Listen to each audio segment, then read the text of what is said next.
양도차익 계산에서 지금 싸우고 다투고 분쟁이 있는 것은 전부 취득가액으로 가는 문제예요. 취득가액. 아까 보신 것처럼 양도가액은 현실적으로 이루어지기 때문에 양도가액에 대한 다툼은 거의 없습니다, 사실은. 예. 그게 맞냐 틀리냐는 것도 지금 현재 상태에서 증빙이 다 있고 거래 당사자가 다 기억을 하고 객관적 자료들을 다 갖고 있기 때문에, 그리고 금융이 다 지금 최근에 움직였기 때문에 입증 자료가 너무 명백하게 다 갖고 있다는 거죠. 문제는 취득이 언제 됐냐에 따라서 취득 자료는 또 자료들을, 제일 중요한 건 2006년 말까지만 해도 우리나라 부동산에 대한 과세 체계가 기준시가 과세 체계다 보니까 실제 거래가액으로 과세를 안 했기 때문에 계약서 관리가 소홀히 됐다는 거죠. 그러니까 계약서가 분실된 사례가 많고요. 갖고 있지도 않고, 또 그때 당시에 다운 계약서를 쓰고 원 계약서를 서로 훼손시켜 버렸어요. 훼손시켜 버리고, 그리고 그에 대한 개념도 부족했고, 그러다 보니까 2006년 10월 말 이전에 거래한 부동산들은 실제 계약서를 갖고 있지 않은 가능성이 굉장히 높습니다. 2007년 1월부터는 실가로 전환했기 때문에 대부분의 분들이 계약서들을 다 갖고 있고 거래 증빙을 다 갖고 있고 다운 계약서를 잘 안 썼어요. 그렇기 때문에 검인 계약서만 갖고도 거래 적격 증빙으로 제시추가 되니까 실제 거래가액을 입증하는 것은 어렵지는 않습니다. 아까 보신 것처럼 우리가 양도 차익 10인에 보셨지만은 처음에 우리가 실가라고 신고한 것들이 거래 당시 적격 증빙, 적격 증빙으로 입증 자료 가지고 되면 제일 좋겠지만, 이제 가끔 금융 자료까지도 요구를 하는 경우도 있습니다. 과세 관점에서. 금융 자료는 더불어서 요구하는 것이지, 요게 없다고 요거를 부인한다는 것은 무리가 있습니다. 무리가 있다. 그래서 실가로 신고하는 것은 거래 당시 적격 증빙이 뭐였어요? 매매계약서, 도급계약서, 세금계산서, 그 다음에 지급하고 주고받은 영수증 등. 그때는 적격 증빙이 거의 아니었죠. 지금이야 뭐 이제 적격 증빙을 요구하지만 그때는 적격 증빙은 아니었다. 어쨌든 거래 당시 작성되었던 증빙이면은 족하다. 금융 자료는 있으면 더 좋고 없어도 특별한 문제는 없다. 그 다음에 이제 아까 보신 것처럼 환산가로 신고를 해놨을 때 환산가로 신고한 부분이 실가로 적출되고, 실가가 확인되면 어쩐다? 이걸로 가고, 조사된 확인가액 합니다. 그 대신 환산가 자체를 부인했다고 해서 환산가하고 다른 계산을 갈 수는 없죠. 환산가가 부인돼서 추계로 가도 매매 사례가나 감정가로 갈 수는 있겠죠. 사례가나 감정가로 갈 수는 있어요. 근데 감정가는 거의 존재하지 않기 때문에 매매 사례가 갖다 쓸 수 있는 것은 공동주택밖에 거의 없는데, 그때 것도 거의 잘 안 써요. 그것도 잘 안 씁니다. 매매 사례가 잘 안 쓰는 것 같아요. 환산가 할 때는 주로 실가가 확인되면 조사된 확인가액으로 주로 많이 쓴다. 그래서 실무적으로는 겨우 다 그 취득가액 가지고 다툼이지 양도가액 다툼은 거의 없습니다. 그것도 주로 이제 환산가로 신고한 것을 실가로 확인되느냐 안 되느냐 이 문제예요. 실가로 신고한 사람은 실가로 완전한 계약서가 있으니까, 아까처럼 양도 전소유자의 양도가액과 후소유자의 취득가액이 불일치했다 하더라도 대부분이 후소유자의 취득가액이 정상이에요. 대부분이 정상이기 때문에 앞사람 거는 부가지적격이 지나버리면 추징 못하겠죠. 부가지적격이 남아있으면 앞사람 거 추징을 합니다. 근데 그거는 본세보다 가산세가 더 커버려요. 어마어마한 일이 벌어집니다. 어쨌든 간에 지금 세무조사에서 많이 문제가 되는 것은 환산가로 신고된 부분이 실가로 확인돼서 아까 보신 것처럼 국가나 지방자치단체, 특히 환지 같은 경우 채비지 매각 이 자료들은 지방자치단체에서 연구부전이기 때문에 다 갖고 있어요. 법원의 경매자료, 성업공사의 공매자료 이런 것도 다 잘 갖고 있습니다. 그 다음에 건설사의 분양 경우는 건설사마다 많이 다른 것 같아요. 10년 이상은 보존이 안 된 것도 있고요. 근데 이제 전산 매체로 보관되어 있는 요게 실제 그러면 증빙으로서 인정이 될 것이라는 문제는 남아 있습니다. 전산 매체에 남아 있는 이 기록을 실가로 볼 수 있느냐는 문제는 남아 있는데, 일반적으로 이제 법원에서 판단하는 것은 전산 매체 가격이 실가라고 보기에는 무리가 있다. 그거는 이제 어떤 증거 능력에 왜냐하면 조작될 수도 있고 실수할 수도 있고 달라질 수도 있기 때문에 모든 것을 다 확인할 수 있는 자료는 아니라서 전산매체로 확인된 것들은 문제가 있다고 보여집니다.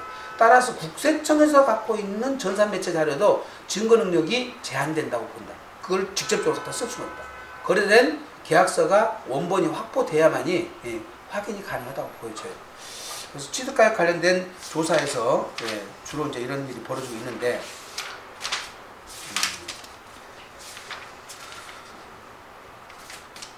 여러분 교재 중에서 1226페이지 금융비용이 조금 문제가 있어요.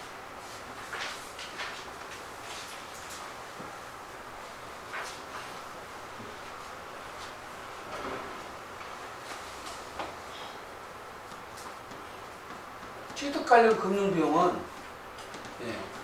장기 할부 취득하는 경우에 아까 양도가액에서 본 것처럼 이거는 당연히 취득가로 들어가는 거죠. 장기 할부로 들어간 거는. 그 다음에 이제 그 미납 연체이자. 연체이자는 이건 당연히 취득가로 안 들어가는데 요걸 부담하고 매수한 매수자 입장에서는 들어가죠. 내가 분양권을 샀어. 근데 분양권을 샀는데 불이익금액을 2억을 하고 1억을 연체를 시키는 바람에 연체이자가 5천만 원 더 붙어버렸어. 근데 매수자가 그걸 부담하게 됐어. 그럼 매수자는 그걸 필요금으로 산입할 수가 있다는 거예요. 그걸 분양권을 산 사람 입장에서는. 그 말입니다. 그 다음에 이제 일반 금융비에 다양하겠지만은 건설자금 이자가 문제예요. 건설자금 이자. 여러분 교재 1226페이지 반가로 2번에 건설자금 이자가 나오죠. 요게 종전의 심판예에서는 건설자금 이자를 필요금으로 산입하라고 되어 있는데 최근에 국세청은 지금 안 된다고 해석을 합니다.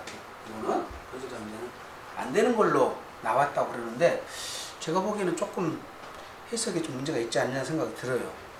왜냐하면 그러면 현재 건물 짓는데 3년 걸려서 지었어요. 그것이 사업용 고정자산으로 형성돼서 장부상가액이 포함됐을 거라고요. 포함됐는데 우리가 이거를 지금 도급계약서라든지 증빙에 의해서 객관적으로 입증을 했어. 그러면 여기에 따른 건설자금이 있는지 없는지를 일일이 다 확인해 가지고 다시 취득가에서 빼내라는 얘기인데 실무적으로는 어려운 얘기예요. 실제로 실무적으로 어려운 얘기입니다. 그리고 건설자금 이자라는 것이 이것이 제외될 이유는 특별하게 논리적으로는 제가 못 봤어요. 못 봤는데 과세관청은 이거는 사업소득하고 다르기 때문에 제외시키라는 논리 같은데 근거는 제가 잘 모르겠고요. 어쨌든 간에 그 건설자금 이자 자체가 필요금으로 산입 안 되는 유권 해석은 좀 문제가 있어 보인다. 조금 더 연구를 해보고 검토를 해서 다음 출판할 때 그 부분을 정리를 한번 해보겠습니다. 교재 1230페이지 나와 있는 유치권이 여러분 실무에서 많이 문제입니다. 유치권이 들어간 부동산의 경우에 경매 같은 경우도 경매 공매에서도 요거는 어려워. 안 해. 유치권의 권리라는 자체가 민법적으로도 유치권을 어디까지 볼 것이냐는 문제도 있고요.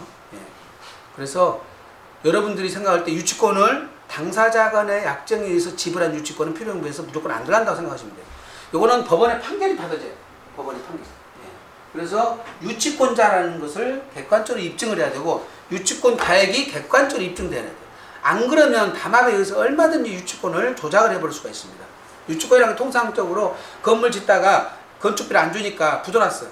그럼 내가 공사비를 먼저 받아야 되니까 먼저 점유가 이루어져야 되고요. 그 다음에 그 공사 미납된 대금이 입증이 돼야 되는데 그거야 그 시공사와 시행사와 시공사 간에 얼마든지 담합을 할 수가 있잖아요. 그렇죠? 그렇기 때문에 그 유치권이라는 것을 우리가 법원 판결 없이 인정하는 것은 한계가 있습니다. 그래서 대부분이 유치권은 법원 판결 갖고라 해서 거기에 포함된 금액만 거기서 빼는 걸로 그렇게 보시는 것이 좋을 것 같습니다.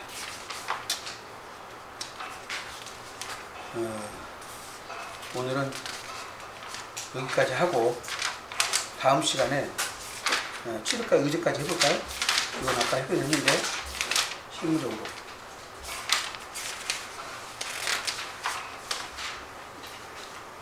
1243페이지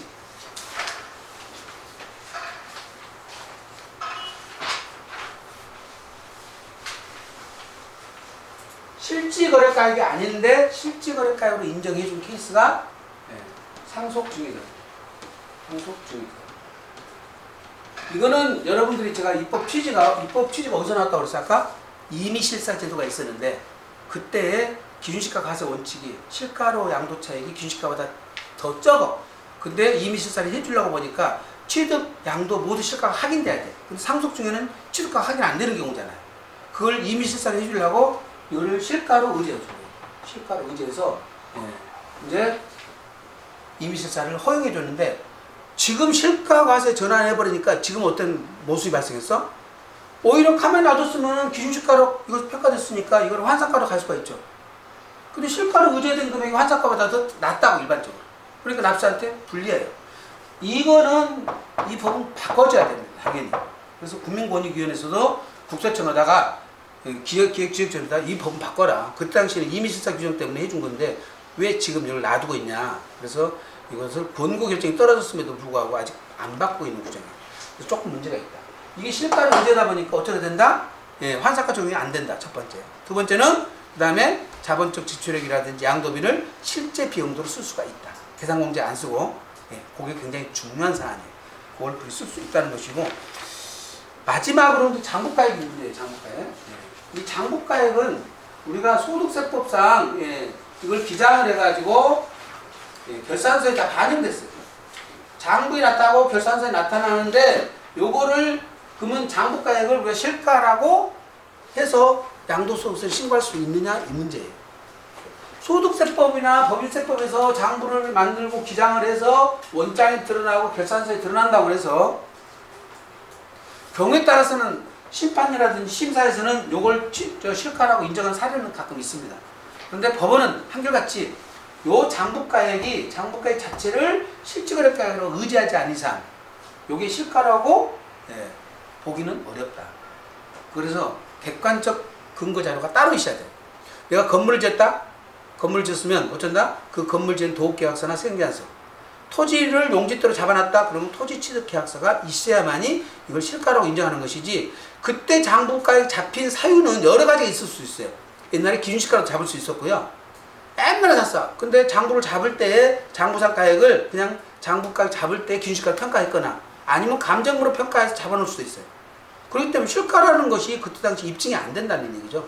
그래서 장부가로 잡혀있는 요 금액은 실가라고 객관적으로 입증된 자료가 있을 때 납세를 갖다 쓸 수 있다. 다만 과세 관청은 이런 증빙들을 다 자기들이 갖고 있지 않기 때문에 실가라고 보여지는 거래가액이 확인되면 그건 실가로 추정할 수가 있다. 이제 이런 케이스예요. 이 사람이 오피스를 분양받았는데 오피스 분양받은 10개의 가액이 지금 하나당 2억씩으로 계산돼 있어. 그래서 장부가 잡혀 있어. 근데 요걸 분양받은 다른 사람도 20개를 분양받았는데 요 사람도 2억씩 잡혀 있더라. 근데 요게 실제 맞더라. 그럼 어떻게 해? 요게 실제 맞으니까 요것도 맞다는 거죠. 과세 관청은 요 정도로 입증만 해도 가능하다는 거예요. 이 사람이 10개를 분양받았는데 계약서를 다 확보해라. 그건 과세 관청은 무리잖아. 그거를. 대신 이 사람이 잡은 이 금액이 실제 거래가액이라고 거의 입증된다는 것을 객관적 자료를 의해서 입증하면 이걸 실가로 과세할 수 있다는 거죠. 과세 관청에서 입증하는 방법과 납세자가 입증하는 것은 한계를 뒀어요. 납세자는 완벽한 자료에 의해서 실가를 입증해야 실가를 인정을 해주고 과세 관청은 객관적 자료만 있으면 이런 증거 자료만 있어도 실가로 과세할 수 있다고 보여지는 거라요. 그래서 조금 더 과세 자료를 누가 더 많이 확보했냐, 누구한테 지배권을 확보했냐. 납세자들은 내가 계약서부터 모든 걸 거래된 것까지 다 갖고 있지만은 과세관청은 계약서 제출 안 했으면 수행관서 안 받았으면 알 수가 없는 일이잖아요. 그래서 조금 더 차이가 있다. 이렇게 정리를 하시면 되겠습니다. 여기까지 취득가액까지 오늘 강의를 통해서 다 마쳤다고 보고 다음에 해야 될 내용은 1265페이지 기타 필요금부터 하는 걸로 하겠습니다. 수고하셨습니다.